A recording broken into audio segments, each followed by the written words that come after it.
ગીર સોમનાથ જિલ્લામાં ધમધમતું બંદર વેરાવળને પડ્યું 1 માસ પહેલા વેકેશન। સામાન્ય રીતે 15મી જૂને સત્તાવાર માછીમારીની સિઝન સમાપ્ત થાય છે। અરબી સમુદ્રના કિનારે આવેલ ગીર સોમનાથ જિલ્લામાં વેરાવળ, હીરાકોટ, સૂત્રાપાડા, ધામડેજ, મૂળ દ્વારકા, માધવાડ, કોટડા, નવા બંદર, સીમર, સૈયદ, રાજપરા સહિતના બંદરનો સમાવેશ થાય છે। વાત કરવામાં આવે તો વેરાવળ બંદરમાં સાગર ખેડૂઓની મુખ્ય વસ્તી છે। તેઓનો મુખ્ય વ્યવસાય માછીમારીનો છે, જે માછીમારો હાલ મુસીબત માછીમારો છે। સામાન્ય રીતે દર વર્ષે ચોમાસું શરૂ થાય છે ત્યારે 15 જૂનથી દરિયામાં માછીમારીની સિઝન સત્તાવાર રીતે સમાપ્ત કરી દેવામાં આવે છે, પરંતુ આ વર્ષે દરિયામાં માછલીઓ મળતી ન હોય માછીમારોએ 1 મહિના પહેલા જ વેકેશન શરૂ કરી દીધું છે। હાલમાં વેરાવળમાં 8000 જેટલી બોટો છે, તેમાંથી મોટાભાગની બોટોના કિનારે થપ્પા લાગી ગયા છે। હવે દરિયામાં જૂજ બોટો જ રહી છે। માછલીઓ નહીં મળવાને કારણે ચાલુ વર્ષે માછીમારોને મોટું નુકસાન સહન કરવું પડ્યું છે। ગીર સોમનાથ જિલ્લામાં વેરાવળ બંદર માછીમારોનો ઉદ્યોગ મોટા પ્રમાણમાં લોકોને રોજગારી આપે છે।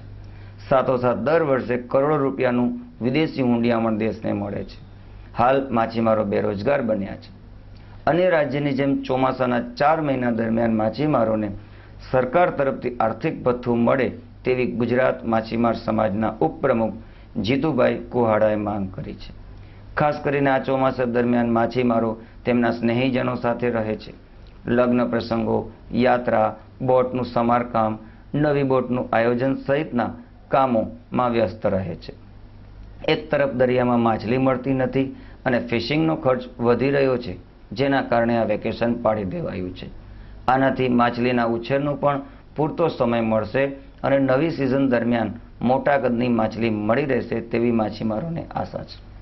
માછીમારોની આ સિઝન બંધ થતાં 8000 મરીન બોટો, 85 જેટલા એક્સપોર્ટ પ્લાન્ટ, 100થી વધુ આઈસ પ્લાન્ટ, ડીઝલ પંપો, વાહનો, મરીન પાર્ટ્સ તથા ઓઇલના વેપારીઓ સહિતના ધંધાર્થીઓને પણ વ્યાપક અસર જોવા મળી છે। અહેવાલ ગીર સોમનાથથી મિતેશ પરમાર।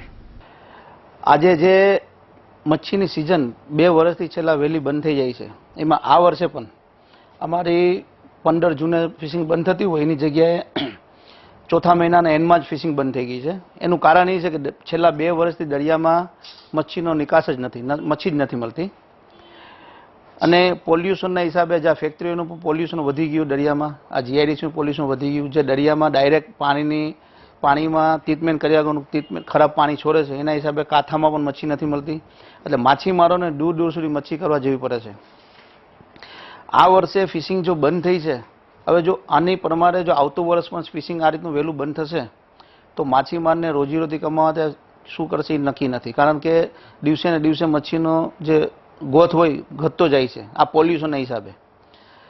અને અત્યારે તમે જુઓ તો બંદર નાના છે, બંદરની ફિશિંગ બોટો તમે જુઓ કે અમારી અત્યારે આખા બંદરમાં ફિશિંગ બોટો બધી ચોમાસાની ઉપર ચડી ગઈ છે સમરકામ માટે, અને એના કરતાં વધુ દરિયામાં છે અત્યારે બોટો, કારણ કે બંદર જ નાનું છે અમારું। એટલે સરકાર પાસે અમે માંગણી પણ કરેલી છે કે બંદરનો વિકાસ થાય ને આજુબાજુમાં બંદર કોઈ મોટા બંદરો બને, અને સરકારે અમને ખાતરી આપી છે કે માછીમારના બંદરો બીજા બનશે।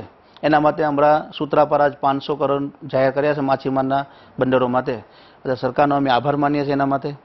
અને જે આ મચ્છીને માછીમારો અત્યારે ફિશિંગ બંધ થઈ છે, એટલે ચોમાસાની અમારે શું હોય કે અમારી ફિશિંગ બોટોનું સમરકામ થાય અને અમે માછીમારો ખુદ બધા નક્કી કરીએ કે ભાઈ મહિનોની બોટ ચરી પાછી બીજી બોટ ચરાવવાની, એટલે વારા પાડીએ અમે જે બોટનું કામ થયું ઉતારીને પછી બીજી બોટોનું રિપેરિંગ કરીએ।